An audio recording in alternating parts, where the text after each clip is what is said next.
તો ગ્રીનલેન્ડ પર હવે જે પ્રકારે યુરોપિયન યુનિયન અને અમેરિકા વચ્ચે થોડા ઘર્ષણ વધતા દેખાઈ રહ્યા છે, વિચારોમાં મતમતાંતર છે, એ બધાની અસર આજે બજાર પર આવતી જોવા મળી. વૈશ્વિક બજારોમાં આપણને આજે તમામ જગ્યાએ એક મોટો ઘટાડો દેખાયો. ડાઉ ફ્યુચર્સમાં એક મોટો ઘટાડો દેખાયો અને આ ઘટાડામાંથી ભારતીય બજાર પણ આજે બાકાત રહેતા નથી જોવા મળ્યા. ઓલમોસ્ટ 1.25% વધુના ઘટાડા સાથે આજે નિફ્ટી તમને 3 મહિનાના નીચલા સ્તર પર આવતું દેખાયું છે અને 25,232 પર બંધ થતું દેખાયું છે. આજે સેન્સેક્સમાં પણ જુઓ ઓલમોસ્ટ 1000 પોઈન્ટના ઘટાડો આવ્યો, 1.25% દબાણ સાથે આજે અહીંયા તમને ક્લોઝિંગ આવતું દેખાયું. અને નિફ્ટી બેંકમાં પણ આજે ઓલમોસ્ટ 500 પોઈન્ટની વેચવાલી આવી છે. 59,400 પાસે આજે આપણને નિફ્ટી બેંક બંધ થતું દેખાયું છે. પરંતુ બ્રોડર માર્કેટની અંદર આજે વેચવાલી વધુ આવી હતી કે જ્યાં આગળ જુઓ મિડકેપ અને સ્મોલ કેપમાં એક મોટો આપણને સ્લાઇડ આવતી દેખાય. ઓલમોસ્ટ મિડકેપ તમને 2.5%, સ્મોલ કેપ 3% જેટલો ઘટીને બંધ થતા દેખાયો છે.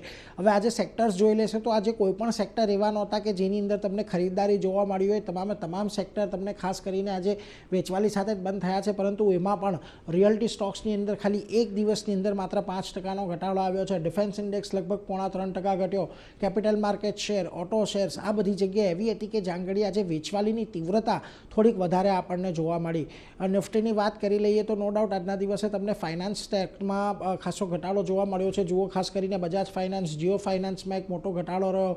ઇટરનલ ઓલમોસ્ટ 4% ઘટીને બંધ થયો છે. અડાણી એન્ટરપ્રાઇઝની અંદર એક મોટી વેચવાલી જોવા મળી. માત્ર 2 સ્ટોક એવા હતા કે જે લીલા નિશાનમાં બંધ થવામાં સફળ રહ્યા છે, પરંતુ કોઈ બહુ મોટી તેજી નથી આ સ્ટોકમાં. HDFC બેંક અને ટાટા કન્ઝ્યુમર પ્રોડક્ટ કે ખાસ કરીને અહીંયા થોડીક આજે આપણને તેજી બચતી જોવા મળી. વાત કરી લઈએ આપણે મિડકેપની તો અહીંયા પણ જુઓ તમને થોડાક રિયલ્ટી સ્ટોક્સની અંદર થોડીક વધારે વેચવાલી દેખાય છે. ઓબેરોય પ્રેસ્ટીજમાં એક મોટો ઘટાડો રહ્યો. UPL, KEI ઇન્ડસ્ટ્રીઝ જેવા સ્ટોક્સ પણ આજે દબાણ સાથે બંધ થયા. અહીંયા પણ માત્ર 2-3 સ્ટોક જ એવા હતા કે જે તેજી ટકાવી રાખવામાં સફળ થયા છે, જેમાંથી ખાસ કરીને એક મેનકાઇન્ડ ફાર્મા, MRF અને ભારતી હેક્ઝાકોમનો સમાવેશ થાય છે. હવે આજના દિવસે આપણને જે બજારના મોટે ભાગના સપોર્ટના લેવલ હતા એ બધા તૂટતા દેખાયા છે. 25,200 અત્યારની પરિસ્થિતિમાં જળવાયું છે અને આ જગ્યા પર 200 દિવસની એક એક્સપોનેન્શિયલ મૂવિંગ એવરેજ પણ ચાર્ટ પર છે. એટલે ખાસ કરીને જો 25,150, 25,200 આ ઝોન જો આપણને બ્રેક થતો જોવા મળે છે તો કદાચ નિફ્ટીમાં આપણને વેચવાલી વધતી પણ જોવા મળી શકે.